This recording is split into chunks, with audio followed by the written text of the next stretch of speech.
A long time ago, in sunny San Diego, there lived a little girl named Chloe who loved surfing. Her blonde braids were almost always decorated with seashells, and her laughter echoed like the chime of a wind bell. Chloe lived with her grandfather on the coast. Her parents were traveling journalists, always away chasing stories. So her grandpa, nicknamed Sunny Jim by locals, took care of her. He taught her how to surf, mend a net, tie a fishing line, and read the stars. But most importantly, he shared stories. Every night after sunset, when fireflies sparkled in the twilight, he would spin fantastical tales. He told her about daring pirates, mythical sea creatures, and faraway lands. These stories ignited Chloe's imagination. She dreamed of exploring the world, meeting interesting people, and having exciting adventures. But reality was different.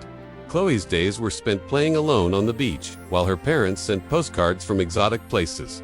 When she begged them to stay put for a while, her mother would reply, "Traveling is our job. Sweetheart, you'll understand someday." So Chloe poured all her wanderlust into her daydreams, pretending the weathered pier was a pirate ship or a magical portal to distant lands. She talked to crabs, dreaming of faraway shores. And as the years rolled by, people started to say she was strange. "She talks to crabs," they whispered, shaking their heads. Chloe didn't mind. She had her grandfather and her dreams. Then, when Chloe was 14, the unexpected happened. Her parents decided to settle down. They sold their battered camper van and bought a house on the hill overlooking the sea. Chloe thought her dreams were finally coming true, but she soon discovered her parents were still restless. They fixed their sights on a small plot of land behind their house. A weathered sign declared it was a protected bird sanctuary. "We're going to buy that land, Chloe," her father said one evening. "We'll tear down the buildings and open a bed and breakfast here. It'll be our greatest story yet." Chloe knew arguing was pointless. Her parents were driven by restlessness. While they chased their dreams, Chloe was left to water her own. But then something happened that changed everything.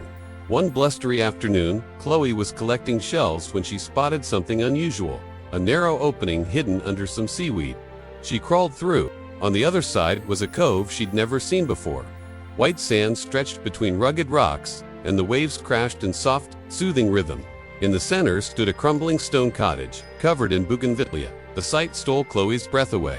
She explored further, discovering caves filled with shimmering crystals, pools with water so clear it tickled her feet, and trails leading to secret lookout points. The cove was like a fairy tale, a perfect getaway from the noisy world. And as Chloe explored, she stumbled upon a weathered notebook tucked under a rock. Inside were sketches of plants, notes on constellations, and pressed flowers. On the cover was a name, Isabella. Chloe felt a connection to the mysterious Isabella, sensing her adventurous spirit. Determined to learn more, Chloe started visiting the cove every day. She cleared debris to get a closer look at the paintings, read through Isabella's journal entries, and followed her sketches to secret spots. She even started sketching herself, filling pages with drawings of the cove and its wonders. As days turned into weeks, Chloe fell in love with the cove. She confided her dreams and secrets to the weathered stones, knowing Isabella understood. But soon, her idyllic hideaway became a battleground. Her parents held daily meetings, inviting lawyers and officials. "It's now or never, honey," her father told her one night. "Your mother and I are going to chase our biggest story yet. We're off to uncover the truth about the Amazon." And just like that, they were gone, leaving Chloe behind with a stack of bills and eviction notice. The bank wouldn't return her calls, and Sunny Jim was too poor to help. Faced with eviction, Chloe realized she had only one option. She had to transform the cove into a tourist spot, a place where nature lovers could relax and connect with the outdoors. But she was just a teenager with a notebook full of dreams. Overwhelmed, Chloe slumped onto the porch steps, gazing at the endless horizon. Suddenly, she remembered Isabella's journal. The woman had used her art to earn money. Maybe Chloe could do the same. With renewed determination, Chloe started sketching potential projects, designing campsites, hiking trails, and workshops. Each sketch brought her closer to her goal. Soon, the cove teemed with activity.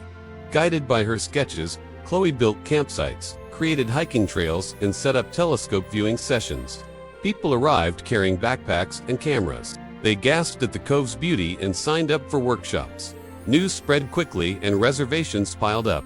Within months, the cove thrived. Tourists marveled at its untouched beauty, and word of mouth brought steady income. Chloe learned that maintaining a business wasn't easy, but she enjoyed guiding tourists, making sure they respected nature. Most importantly, she paid off her debts and saved her home. Still, there were lonely moments. She missed her parents and sometimes wished they were here. But then she'd look at her sketches and the smiling faces of her guests and remember, adventure wasn't about the destination, it was about the journey. Standing on the cliff top, watching the sun paint the sky with hues of pink and orange, Chloe knew she had found her adventure. She had transformed a forgotten cove into a thriving business, and most importantly, she had honored Isabella's legacy. As the years passed, Chloe's business grew, but she remained grounded. She expanded cautiously, ensuring the cove's natural beauty stayed intact. She even hired local artists to hold workshops, sharing Isabella's passion for creativity. One evening, as the sun dipped below the horizon, Chloe stood on the very spot where she'd found Isabella's journal. In her hands was a worn leather-bound book, its pages filled with sketches and stories. It was her journal, a testament to her journey. Looking up at the star-studded sky, she whispered, "Thank you, Isabella, for showing me the way." The cove was no longer a secret. It had blossomed into a thriving nature reserve, a testament to two girls' dreams. And as the gentle ocean breeze caressed her face, Chloe knew she was exactly where she was meant to be. The cove's tale reminds us to listen to our dreams, turn our passions into action, and when life throws challenges, keep our eyes open for opportunities. Who knows where your journey might lead? In a busy high school classroom, there was one empty chair at the back. It belonged to Emma, a quiet girl who rarely spoke.